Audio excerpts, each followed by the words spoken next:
I lost it and I jumped into the crowd. I don't know if you've seen that. It's the most embarrassing moment of my life. So did you have to submit in the first place? So we had to submit, but none of the tracks we submitted actually went. So the one you... Dancing in the Rain, it's one that I always remember. I loved it. Within about 10 minutes, we noticed there was 400 people. Wow. It just went up 2020. So I know that this is where I want to be.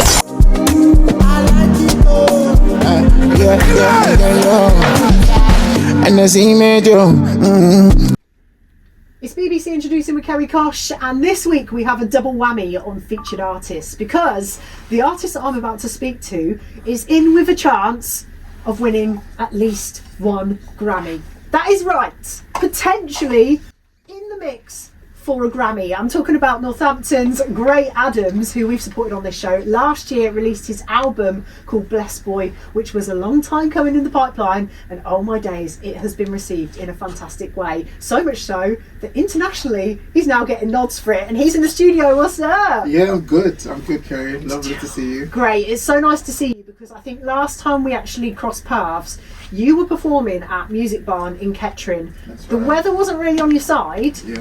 but a fantastic gig no less. Amazing gig. Yes, it was probably one of the most interesting gigs ever, because it was one of those ones where we just felt with the rain and everything, people weren't gonna like just leave the tent, but no, like they were dancing in the rain. It's one that I always remember. I loved it.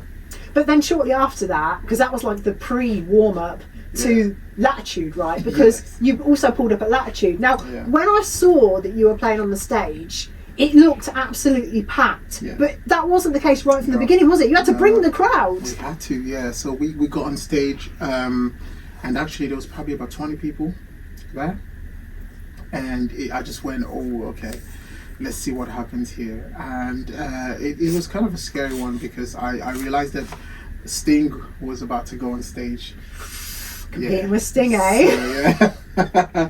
So it was a scary one, because everyone was running that way, because Sting was about to get on stage. But when I started playing, and within about 10 minutes, we noticed there was 400 people. Wow. It just went from literally 25 people to 400. Like, it was packed all the way to the back. The other stages had to stop playing just because there was no one there, and the crowd was singing like on top of their voices. So it was quite an interesting day for me. Latitude was amazing. It's just representing Northampton is always great, but that felt like I did Northampton justice, that one. Yeah. Did you feel like your band was super energised as well? Because they're always energised when they're on stage with you. That's just the vibes that you give. But like playing a stage that is considered as a UK major festival, you're first, probably some of their first as well. Yeah. What was that like? Because there must have been a lot of energy moving around the car on the way there. Yes, you know what it is? Everyone was buzzing anyway. Like, we were so happy because we were in the seaside, which is great, you know. But when we got there, we were just happy to be there. You know, it's a weird buzz. You just feel so like just buzzing to be on stage and play out your heart. And we were just all in a very good mood, and we wanted to just enjoy. So they were very happy. You know, my drummer lost it. I lost it and I jumped into the crowd. I don't know if you've seen that. It's the most embarrassing moment of my life so far. But I did jump into the crowd, and Joe told me I could, and I did it, and it was one of the best things I ever did. I almost broke my legs. I've got to say, Kerrie, I almost broke my legs, but it was worth it. Yeah. So you're not going to be joining a rock band anytime soon, no? I don't think so. No. Bit of circle pit? Nah. Not your thing. See, the thing is, you're always such a put together guy, but to see you absolutely lose it, I think just really shows how in your element you get. I do, yes, I do. I think Latitude brought a different energy. You know, people were just so happy to be there. People were just, it felt so free. And yes, you're right, it's a major festival, because there was a crowd. Jesus Christ, there was just thousands and thousands of people everywhere you looked. Honestly, it was just insane. But it was the one time where the mood was right to jump in a crowd. It was the first time I ever done it, and it was just right. I got in a crowd and everyone was jumping with me, and it was so much fun. Yeah. It looked so much fun, and obviously that has just kind of led to an upward trajectory for you, because I am in the room right now with a potential Grammy nominee. Yes. It's what crazy. on earth? I can't explain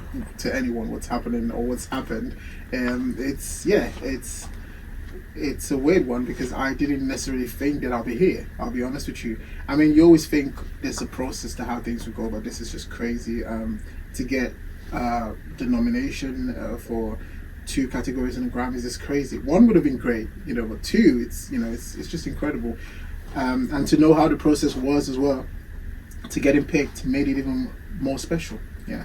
Because it is like the MI5 of like music awards, isn't it? Because there's a lot of panels and things that we don't see in the background happening to even get to this point, right? Yes. Oh yes, to get here is very difficult, and I think for a lot of artists, the disappointment is, when you get that call from your label to say I've submitted this and this song, and you get that email back to say we don't think this is what we voted and it didn't work. We didn't think, and then you lose hope and you didn't realize actually you're not done yet.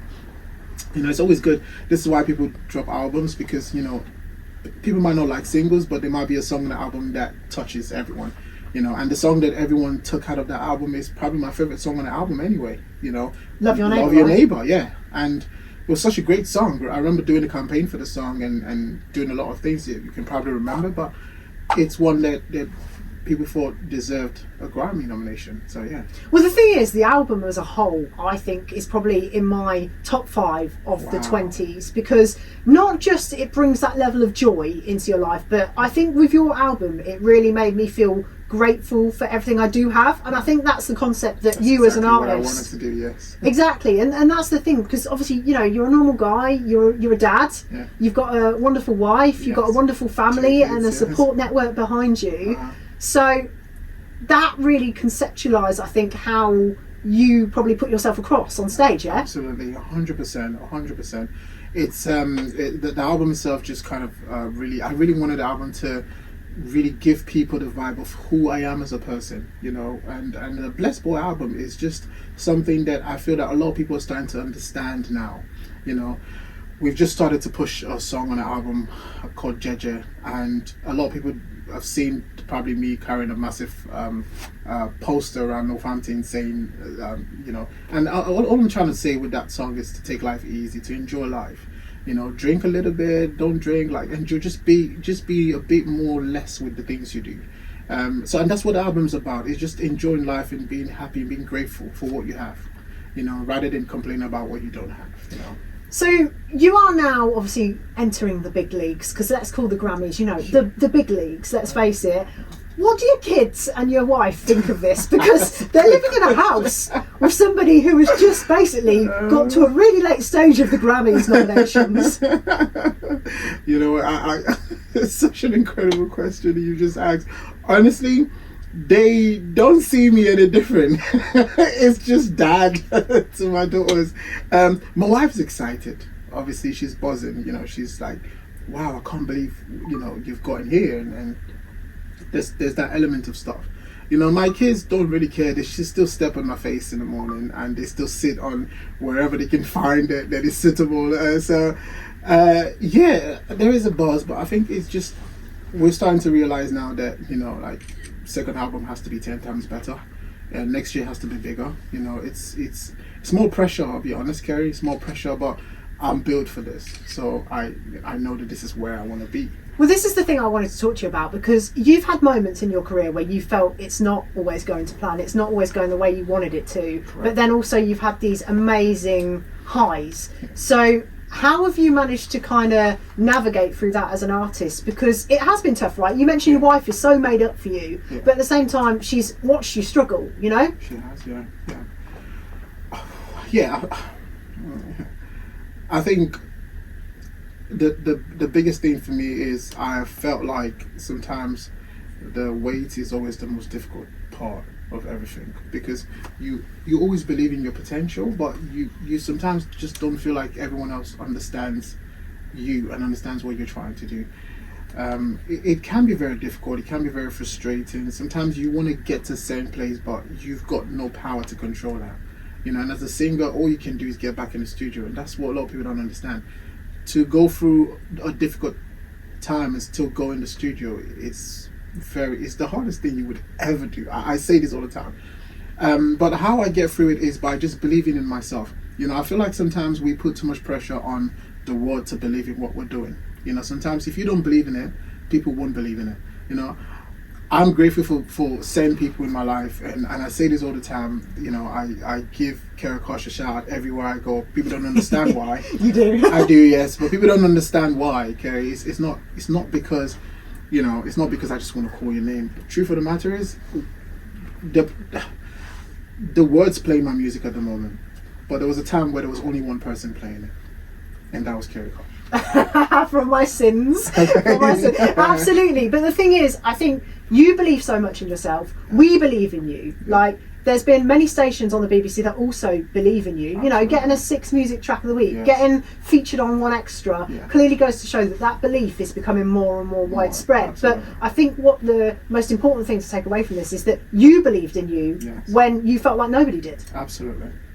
And now you're here, potentially might have a Grammy No. in hand. So Crazy. are you going if you get I further? am going, of course. That's not even a question. I am going, of course. You know, the good thing is my label, Radical, is in America. So, you know, I am 100% going, and nothing's stopping me. If we do get to the next stage, then you would see me at the Grammys. Jesus Christ, I can't believe I just said that. At the Grammys. Great Adamz. I know. At the Grammys. At the Grammys. Let that sink in. Yes. What are you going to wear? Because obviously you're a man who comes in drip every time he comes to the BBC. Everybody knows how nicely you dress. What extravaganza would you wear? Oh gosh, it's gonna be one to tell, wouldn't it? You know what? I don't know just yet, but I know I'm gonna be dripped down for sure. I'm gonna be dripping in all types of sauce. That's what I can tell you. I'll be hot sauce, whatever you want to call it. I'm gonna be looking like insane for sure. Regardless of anything, though, obviously you're already writing new music. Yes. Are you going to have a little celebration party? Have you had Yes. one already? Like, I haven't. But if we are going to be going there, we will definitely be having a big one in Northampton. There's absolutely no way I'm not going to do a crazy party in Northampton. You know, this is my home. You know, this is where I've had all my kids. This is where I've lived for over 15 years. 15 years. You know, this is where I've had all my headline shows. You know, this town means more than anyone can ever imagine to me. So I'll be having the biggest party here. I don't want to go anywhere else. I don't want to go to London. I don't care about anywhere else. I want to do it here. We're going to be having a big party, you know. And honestly, Kerrie, I'm just grateful for even getting to this place right now. Like, no one could have dreamt about this when we released the album, you know. well, I'll tell you what, I can't wait for the Grammy looking cake, right, that's going to come out of that after your Blessed Boy album cake. So when did you find out then? Right, so it's a crazy story, right? So we put out a few songs for nomination that unfortunately didn't make it. So I kind of forgot about it. I thought, we're not getting the Grammys this year. Like, you can't get nominated every year either. So we just wanted to try and see. And then I got the random DM a few days ago. This is crazy, from a fan in America. Firstly, I gained like 2,000 American fans. Oh, wow. So I thought something doesn't make sense. But then I was like, okay. But I barely look at my DMs. So on that day, I was like, oh, let me look and see. I saw like a few requests and I clicked on one. And this person sent a DM just saying how my album really touched their lives, and they've been listening to it every time. They love the songs and they can feel. And I was like, and they were like, oh, I saw your album while I was voting for you at the Grammys. So my reply, my honest reply was like, huh? Thank you. I honestly didn't know that I was at the Grammys. And then I haven't made it. I've had a rejection. What are you talking about? And then he just replied, and he was like, you've got 2 things in the Grammys.